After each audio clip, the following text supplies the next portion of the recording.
good, people? I'm Ramon. I am Tawan. That is Tawan.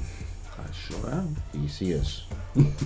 We got us some toys. Nexus Foe. How do you spell Foe? F-O-U? F-O-W? F-O-W. Foe. Foe. Foe. Foe. I think F-O-U sounds good. F-O-W-E. F-O-W-E sounds better. We got the Nexus Foe. F-O-W-E.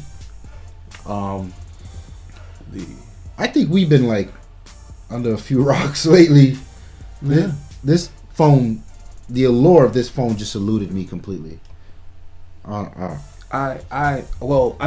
always knew that it was something about a Nexus. I just could not put my finger on it. You know, sometimes we get caught up in the allure of Galaxy S, iPhone, this, that, or the third, Nokia, that there are phones that slip through the cracks that are actually, like, for all intents and purposes, just outright better. Yeah. Like we always said, to really appreciate a Nexus device, you have to go through hell with all the other Android devices. Then you get to it, it's like, yes, thank you. I won't say I go through hell with the Galaxy S. That's not bad. I just go through like Brownsville. Close to hell. Close enough to hell. More like hell's doorstep, but you know. So I actually joined you with the S3, which wasn't bad. It was a good device, and then it stopped working. I'll put the link to the whole story. Check out that video. It's a good story. Shout out to T-Mobile. Shout out to OmniPoint Voice Stream, yes. T-Mobile. What's the German part of them called? I forgot. It's telecom. It's German. Something. Schneiser. Yeah. So this didn't work, and T-Mobile held me down, so I got my hands on the 4. The design, sometimes it's dope to me, other times it's bland. I can't put my finger on why. I think the design, pardon if I may, I think the design is actually very good. The back of it I love. I love the fact that it says Nexus on the back. Right. It's simple, but it's nice. Yeah. All right. It's got this 3D hologram thing going on the. Right. When you pick this device up, you know that you're not picking up an Apple device. You know you're not picking up you're not picking up a Windows phone. Yeah, it's got a personality. Right. It's devoid of buttons on the face.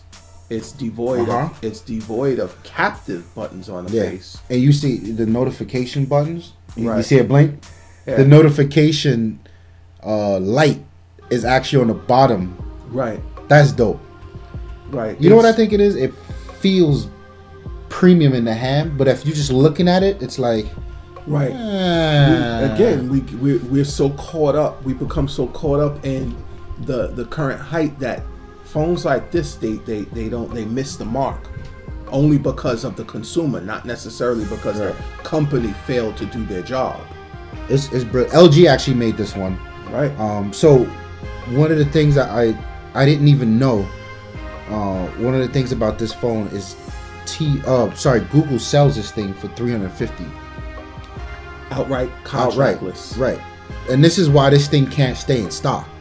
I mean, it's a quad core, 2 gigs of RAM. Like, it's a powerhouse. Yeah, it's a powerhouse. It's a powerhouse. And at that price, like, good Lord. But it's not available for AT&T. AT&T. Yeah, this is T-Mobile. A la Singular. Yeah. And this is sort of the weird alliance that Google has with T-Mobile for a while. Even when they first came out with the G1. Right. But, you know, whatever. I'm all about, because AT&T pulls some crazy exclusives with Windows phones. Tell me about it. I'm all for that. If you support it from the start, you should get the exclusives, whatever. I'm going to walk you through an exercise right now. You know what you don't have? What don't I have, son?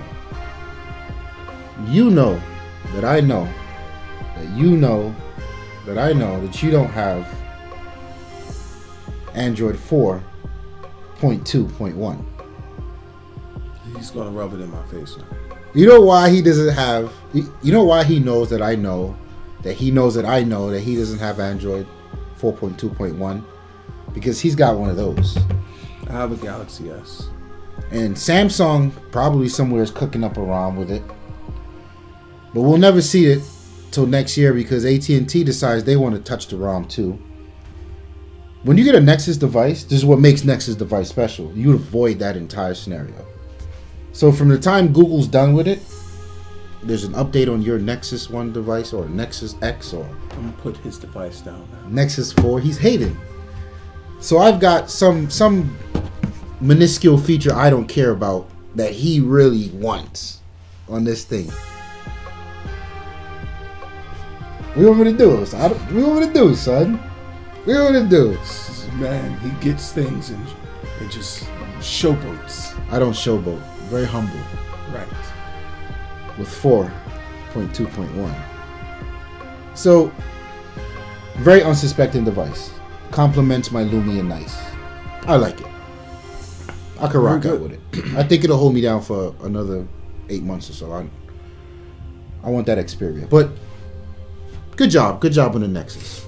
I think it was a pretty damn decent job on the Nexus. Yeah. I have to commit. And remember, us not being, we're really not Android fans. No, not at all. But they have really stepped up from the gingerbread era.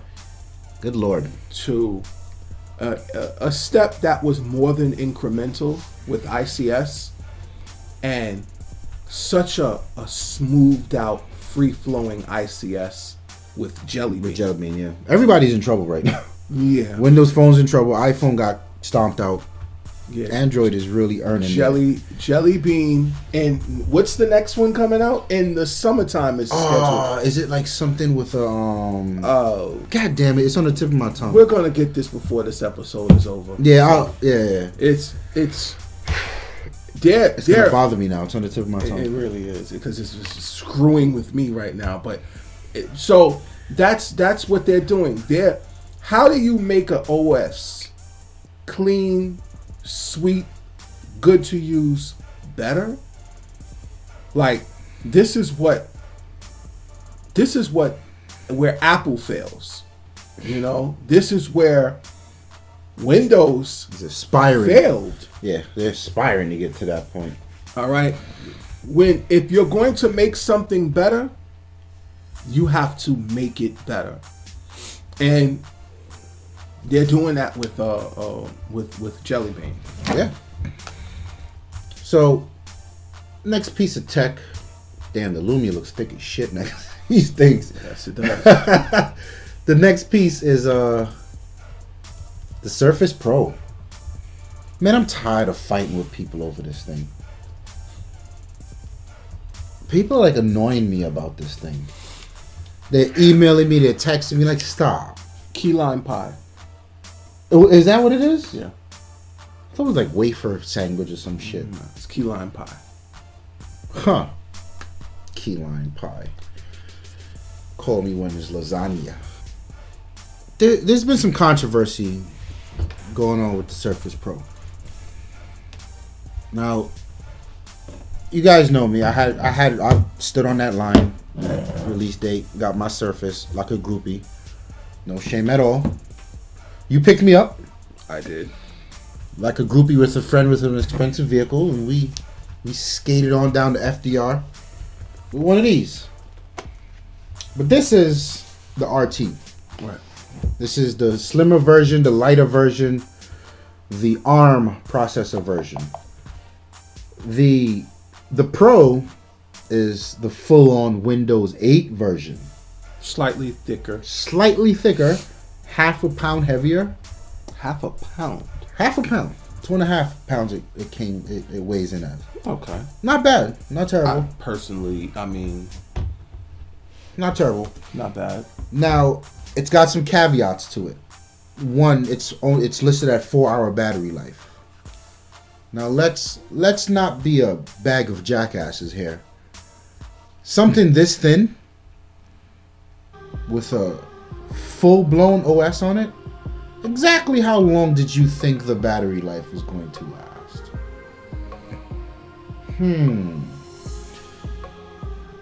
Next caveat. It comes with a 128 gigabyte version and the now famous 64 gig version. So the pundits from the other side, the fanboys we do not admire, got a hold of a tidbit that says, you know what, the 64 gig version of this thing comes with only 21 or 23 gigs free. So from jump, like any OS, any real full blown OS, there's a restore partition that the drive has. Plus there's some apps that Microsoft installed on their apps and services, and it does eat up the space. Right. No one was happy about this. Oh, Microsoft does it again. Why would they do that? I can't understand. So, Daryl Edbach, cool Microsoft dude, CNET, one of CNET's better editors. He went out and found him 128 gig MacBook Air, which is Apple's closest comparison to this thing, right? It's not a competitor to the iPad. It's a competitor to the MacBook Air. Yes, it is. Kicks the shit out of the MacBook Air, if you ask me. Now, what he found was, right out of the box, the MacBook Air and the Surface Pro 128 had the exact same amount of space free. What does this mean? This means if Apple should make a 64 gig MacBook Air, the exact same amount of space would be missing.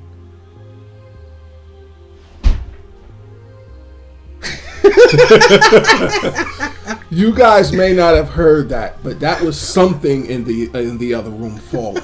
And it's the irony there is that this is what happens when fuckboys say something about a device without necessarily knowing what the next word will be uttered out of their mouth. They're just speaking. They don't understand. For shits and giggles. They don't understand. All right. So why did they get on there and say that? I've come to the realization that people have nothing better to do than to not like Microsoft. But see, this is the thing. In not liking Microsoft and an attempt to slander the product, you now expose the other guy. Exactly. So it was okay for Apple to do this to you for years. Microsoft shows up and do it, and now it's a problem? You don't say. So let's now this has now become the why the fuck does the MacBook Air only allow you 81% of the something like that. Where's the rest of it, Apple? Where is the rest, Apple? What are you doing with the rest of my hard drive space? And on top of that, you know what they do? This is just the most appalling part. They install Mac OS on it. Don't install shit on perfectly good hardware. Don't do that. You will boot camp and you will install Windows 7 or 8. You will. Every MacBook Air, MacBook Pro sold from the Apple Store should have Windows on it. It runs better. It runs better. It looks better. It runs is the key. And you know what I'm dying to see? Windows 8 on a MacBook Air. Mm-hmm. Who do I know with a MacBook Air? Oh, that's right. No one. No one. So the key here, the point of the story is just please shut the fuck up. Please. You just shut up. There's nothing wrong with this Pro. We're telling you. Matter of fact, we order you to shut the fuck up. So annoying. On to something nice. So, trolling the AT&T store for something new. I don't know. I called this man up and I came across something. The LG Tone Is that what it's called? The LG Tone. The LG Tone Plus. He needed some CNET advice from. Yeah. LG Tone. I was in a moment. I said, "Yo, check this review real quick," and it was decent, right? Yes, it was. So these are Bluetooth headphones, and I stayed away from them for a while because they've always sounded like crap. Haven't been a fan of them. For me, they just never got loud. Yeah. And maybe it was time for me to jump in to want to check the reviews. They were fine. I said, all right, cool. $70, 70 or 80? It's 70. I think it was 70. Right? 69, something to that effect. Yeah. I don't know what the hell. Whatever. Now, I bought them and spoke about it on the way home. I got home and I was amazed, blown away. First thing out the box. So here they are, right? That's them. They're nice. The cool thing about them is the way they sit on your neck. That's it. They're not intrusive. That's the biggest thing about them. I think is real innovative. What I love is that when you want to get into your phone call or your music. Hang on, let me just pull these down here. Oh, I'm sorry. I just scanned the barcode with my Windows phone device. Microsoft Horn 101. Yeah. Buds. Nice. I'm a guy. I suit and shirt and tie it and hop on, skip to work. So for me, buds are less intrusive and it just makes me. I don't want to be on a train like this.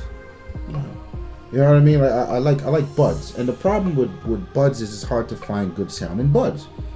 Even Bose. The Bose, I paid like $160 for those things. They sound great, but they would never stay in my ear. Yeah, they had they sucked. Ear gel thing, right? I had the Beats, the flat ones. They were like $140. At they were point, decent, but the Beats, Beats can go straight to hell. Yeah, they. It's a hype thing at this point. Yeah. The ones the Nokias came with that they gave us at the event, they were decent. The mids were good, the highs were good, the bass. No, you can't have those, sir. That's what get out of here. Man. Doesn't want to give anything up. Listen to this guy. These right here, shockingly good. Yeah. But the best part of it is so I'm listening to my music. It's got a magnet that you clip. You clip it on when you're done. The dopest part of it is when you're on the phone, because it is a Bluetooth headset after all. You put it in here. I'm on the phone. I don't have an earpiece like this. I don't look like a whore from Star Trek. You know what I mean? Like it feels nice. And like when I'm at work, I often keep them on because I wear collared shirts and you can't see them. And it's so dope. And even like now, I'm wearing a, what do you call it? Long sleeve t-shirt? Long sleeve tee. In the summertime, you can imagine, it still doesn't look that awkward. Some of these things look awkward. It looks like you have a horseshoe around your neck. That's, So what is that feature when it rings, it vibrates? Yes, so when you get a call, this side of the thing vibrates. Scared the hell out of me the first time.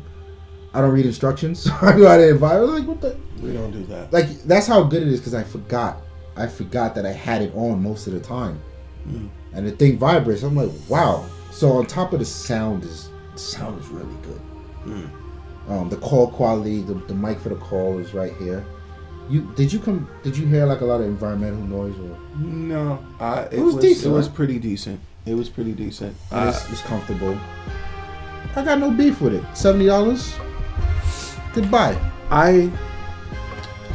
When he had called me, he let me know, he's getting it, he got it, he's using it, and all of that good stuff. See, the only drawback when you start going into the realm of Bluetooth headphones is you lose out on device features. Whereas our Lumias have a EQ, digital EQ, which only engages when you actually use a plug-in headphone. So I think that's probably one of the only drawbacks so far that I can see. But I'll let you hear it after this when we're off the air. The quality suffices.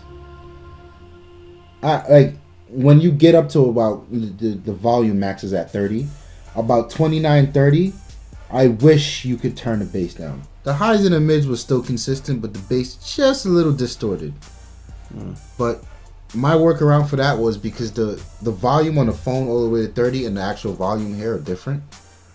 Okay, so you adjust one or the other. Yeah. Personally, I would turn the volume up on and turn down the phone and adjust work with the phone. First of all, because it's just more convenient to manage the volume from your phone as opposed to under normal circumstances. And this goes back to any sound, DJing, whatever your source for the music is, that gets cranked up. You manage your volume from things. If you're a DJ, your amps are usually as far as they can handle. If you're using Crown, and this is off the topic, if you're using Crown, well, you can crank it up. So, and you manage the sound through your mixer. So, but in this case, because you probably it becomes a little bit cumbersome to just try and look for a volume. Well, no, I'm used to it. I'll tell you the truth, because it's winter. I've been on the train. Right. I just kind of like reach right here and change. Okay, because you can change the tracks too. Nice. So there's a pause, a previous, next. This one's an answer button, or if you hit it, it'll trigger the voice search on the phone and the volumes. So it's not terrible. I'll try it that way though. See if I can, tune in a little more. Right. I like it. I recommend it. I'll get the full review up. Do a video with the full review. The iPhone 5 Mailbox app. This is so this app was released, and it's the latest thing to write about in iOS land now. Much like when Instagram hit, and so this is the iPhone app to get. So you can even get the app, but not get an invite to the shit to use it. Is it published by Apple? No, this is some next third company. I don't party. know. Fuck this. So the premise behind this app is it lets you manage your mail differently. So the mail app is controlled by gestures. Swipe left, swipe right. You can swipe into a containment where you can view your emails later, or your emails come in a chronological order. Is it chronological by time? Yes. Yeah. You can actually break that order and slide a few emails up to the top, so you see them first when you hit your inbox again. Okay. Not dope. Dope feature. You slide to the left to delete. There's a feature to mute emails to remind you to read them later. It sounds good, but the app almost does not deserve the hysteria that it's getting. My thing behind this is when you starve people, a rice grain will be a feast. Yeah. The mail app in iPhone has been lacking for a long time. Right? People's been screaming for shit. Are you aware that it still doesn't? What is that thing? It doesn't do it. It doesn't. There is no push. Is it push? No, you add exchange. I think they fixed that. Did they not? For a while though, you couldn't push. It was just not. Yeah. But you have to add exchange. You have to set up your Gmail accounts as exchange. But who wants to? I don't do that with we do actually. Windows does. It pushes. Because it sets up an exchange for you. Now Apple's done that, but Apple doesn't use exchange now. Them and Google work out this proprietary connection. So now that Google's having a hissy fit at Microsoft, they're turning off that exchange server ability. Are you kidding me? So we're gonna be fucked as Windows Phone users when it comes to Gmail and push. But completely beside the point. But Apple did address that. So now they do have push Gmail. And they have a Gmail app. So, but this app is only the rage right now because they've had literally nothing. And it's so sad to see this type of behavior from these people. Like what's next? You want a contact manager that'll let you slide it? Like come the fuck on. Get real. It's a mail app. I'm unimpressed by anything that has to do with Apple. Yeah, so I agree. The All-Star break is coming up is it this weekend? It's in Atlanta. It's next weekend. No, it's in it's somewhere. Somewhere I believe but it's here. in Houston. It's in Houston. It's usually there, no? No. Oh, okay, sorry. Last year was in Orlando. So the reason why I know that because they had the riots for the Galaxies in Orlando. So no, this year it's in Houston.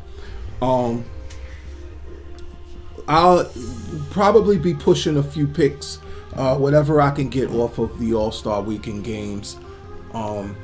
Remember the footwear is coming out. A lot of footwear. You got to remember you had Galaxy last year. This year it's the Area 72s, and extraterrestrials. Also the extraterrestrials. It's big shoe year. A lot of nice things coming out in the pipeline. I'm actually interested in seeing what the jerseys and whatnot, their uniforms are going to look like this year, because they work out these the Nike and different. I believe Nike is doing the jerseys. Who doesn't? It's different. Like they get so different teams have different. They bid. I believe they bid on a yearly basis, perhaps. Ever so often, like for one stretch of time, it was Nike was doing the jerseys. Another point, now Adidas does the jerseys. So okay, every so often it's they get their shot. I think everyone kind of gets their shot. That's cool. Give them a little bit of yeah, that's cool. That's cool. Once upon a time, Reebok. Yeah, Reebok does NFL now. I think they did NFL, but they don't. I don't think they are doing it now. I'm not quite sure. I think Nike has it now. So it's just a weird way that whole thing goes because professional sports is such big money in professional sports, not just for athletes. And again, I believe that it's going to be kind of a extraterrestrial theme this year. Okay. So it's something nice. Other than basketball, it's everything is about marketing. Everything gets marketed for All-Star break. True indeed. New sneakers, new this, new that. So I might even tune in. Yeah, I haven't watched an All-Star break in a while. I don't think we're ever home. Will I be home? I don't think. No, I won't be home. I will be at work. So, but I'll probably, DVR and watch for later. Please don't sue us because we're not supposed to record NBA games. But who cares? This is David Stern.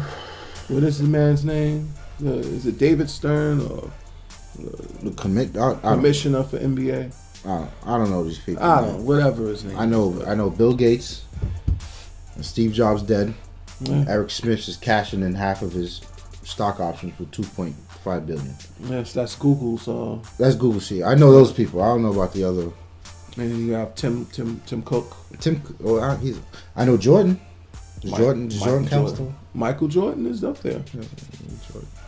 There's a feature that I think sooner or later we're gonna give a little more shine to this feature that has really, really stepped up. Pardon me. What are you doing here, sir?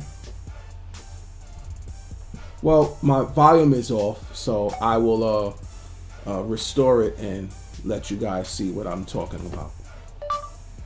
I'm going to talk when you talk to mess it up. How old? See, he's fucking it up now. But how old is Michael Jordan? Michael Jordan is 49 years old. That is Google Now. Not Siri. Siri can go to hell. That's dope. Hang on, let me try this. Where can I throw? Wait, hold on. How do I know to speak? It's not making a noise. It is making a noise, sir. Well, what the fuck? See, that's the Nexus he's using. I'm using the Galaxy. Where can I throw my iPhone when I'm done with it?